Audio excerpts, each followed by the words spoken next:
Hey, welcome to the Fantasy Football Game Plan. I'm Judy, he's Quentin, and today we are talking player props for week 6, who we think's going to excel, who's going to flop. Drop your favorite bets in the comment. Let's get right into it. So how did we do in week 5?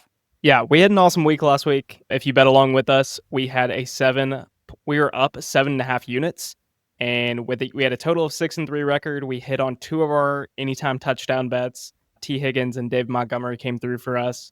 And then we hit our parlay. No ghost leg needed.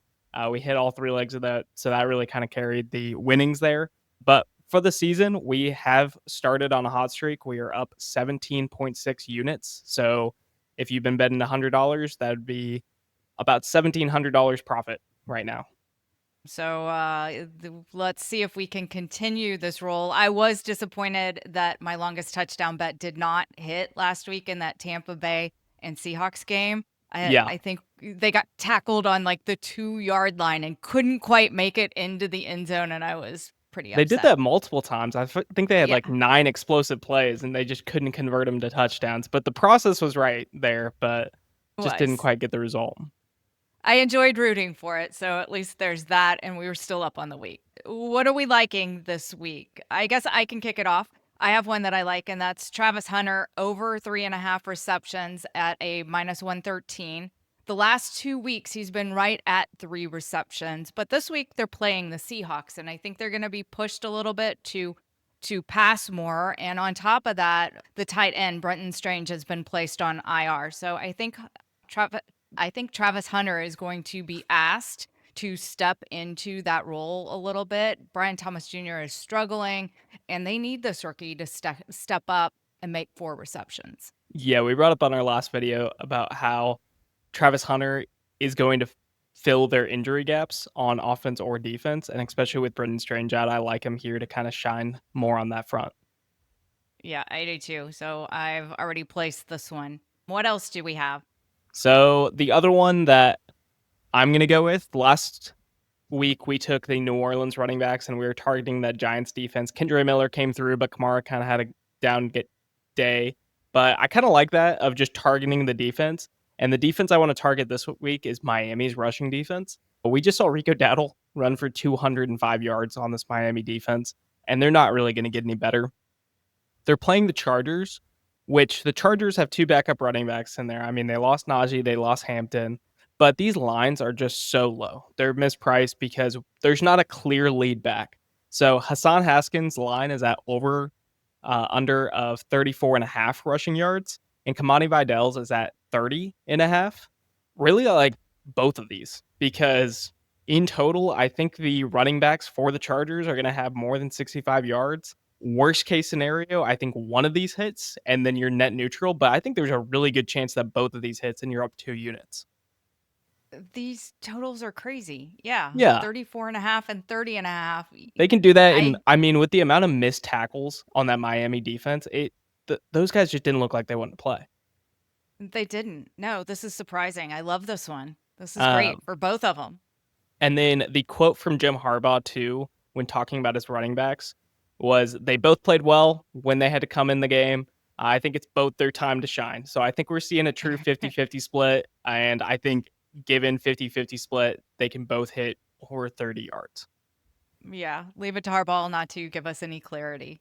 Yeah, absolutely. That was no help. Thanks, Jim. We'll see on Sunday. But Yeah, exactly. I've got another one I like, another running back, Rhamondre Stevenson, under 11.5 rushing attempts at a -110. Stevenson hasn't hit over 11 anytime this year. The reason this one is bumped up is because of the loss of Antonio Gibson. So they've bumped up his rushing attempts. But he mhm. still has the fumble issue, and I think they turn more to Travion Henderson to carry it a little bit more than Rhamondre Stevenson. Plus, if they give Rhamondre more work, I think they're going to break him. And he's involved in the passing game too. Yeah. What do you So think of I, this one? I like it. I do like Travion this week. And I was kind of looking at him for like a touchdown perspective too, because he's also probably going to be their kickoff and punt returner.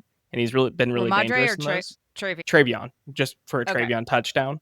But for Rhamondre Stevens carries, yeah, I mean, they were in a neutral game script or leading that entire New England game, and he didn't hit it there. So I think it's going to be kind of more of the same. He's probably going to be in that.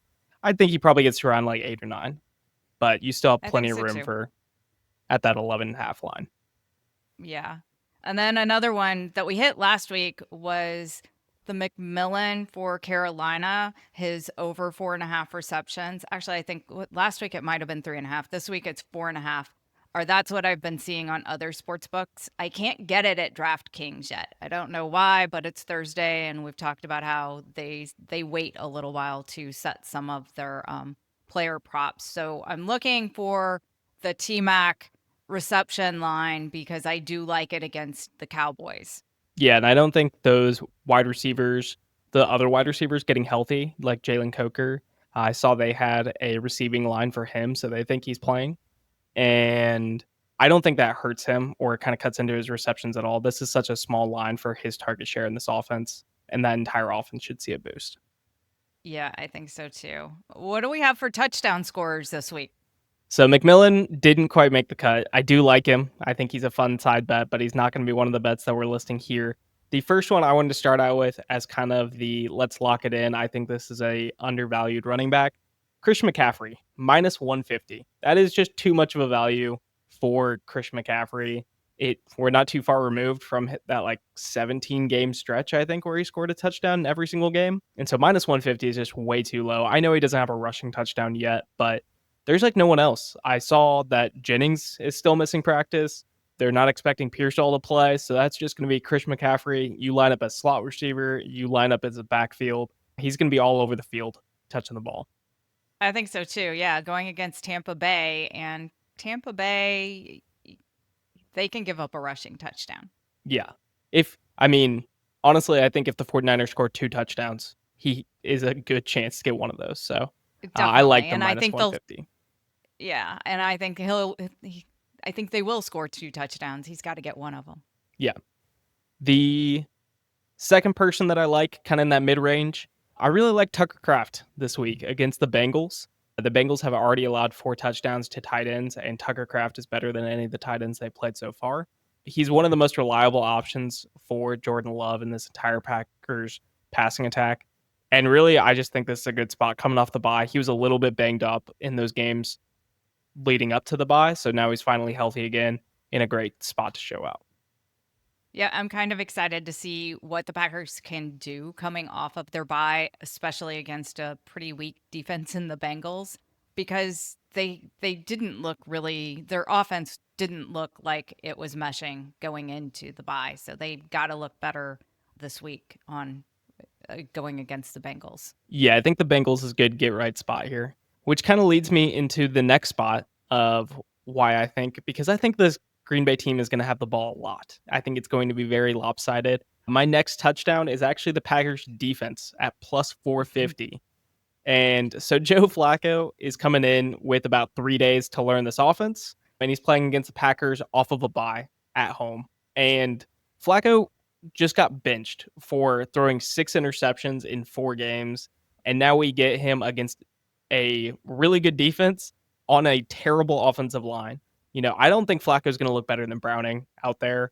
And if anything, he's going to just be less mobile, less escapability, and probably more turnover prone for those fumbles and interceptions, which can lead to this Packers defensive touchdown. Yeah, I'm not quite really sure what the Bengals are thinking, how they think Flacco is an upgrade. Yeah, not But I love this bet. if you had a line, maybe, but not in the Bengals' current condition. Yeah, definitely. Next one, What's our last one? we normally don't go this far out there for our touchdown bets, so I wanted to give a bonus bet, maybe like just a half unit sprinkle.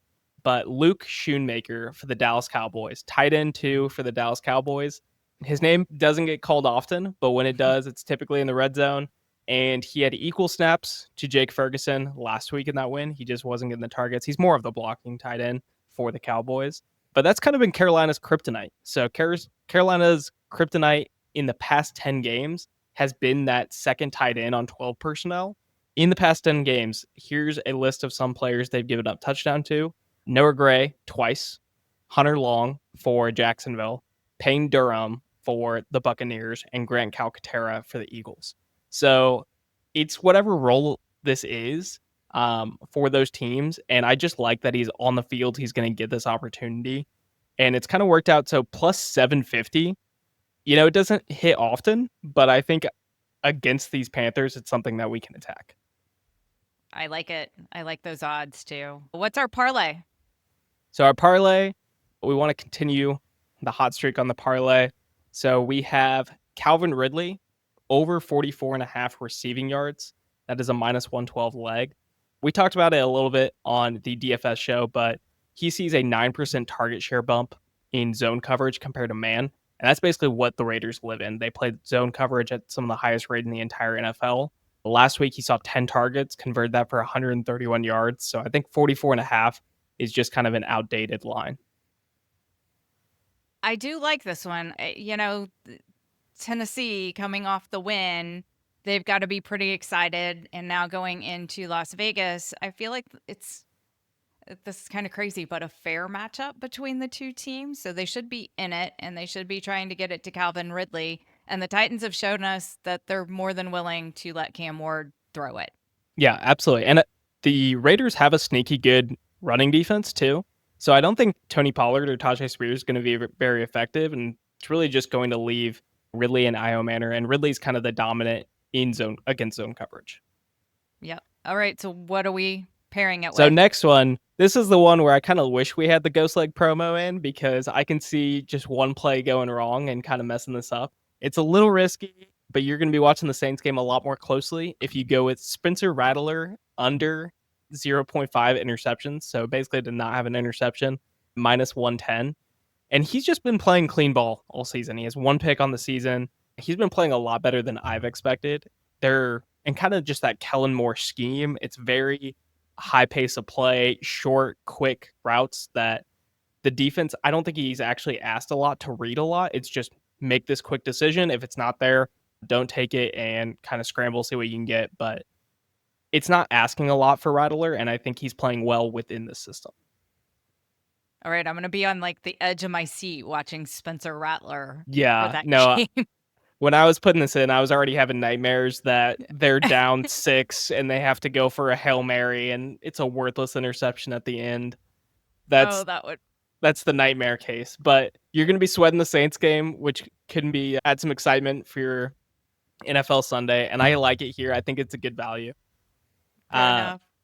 The last leg we have is Justin Fields under 29.5 passing attempts. So I think there's a couple routes that this can hit. One, the worst case scenario is that the Jets get down huge in the first half and there's a lot of garbage time in this game. But I mean, he could only play 3 quarters in that case. But I think the way to attack this Denver defense is on the ground, and it's either going to be Fields scrambling or Breece Hall runs. And I think we're going to see a lot more scrambles out of Justin Fields this week, because the Broncos typically play a lot more man coverage than your NFL average. They have the cornerbacks to do that. And when you're in that man coverage, it's eyes on the wide receiver and not the quarterback, which leads to a lot of open running lanes that I think Justin Fields will be quick to take. All right, I can buy that. I think there might be some garbage time here, though, because I think the Broncos have kind of an easy time winning this one. So hopefully that garbage time doesn't lead to too many pass attempts. Yeah, and even if, they just don't have the personnel to be pass and release. They have one wide receiver, and he's going to be shadowed by Surtain a majority of the time. So I think there will not be a lot of passing game in this spot. Yeah, they brought him in to run, so hopefully he'll be running most of the time. Yeah. All right, well, that's it for week 6. Tell us your favorite plays in the comments, and play smart and have fun. Until next See you time. next time.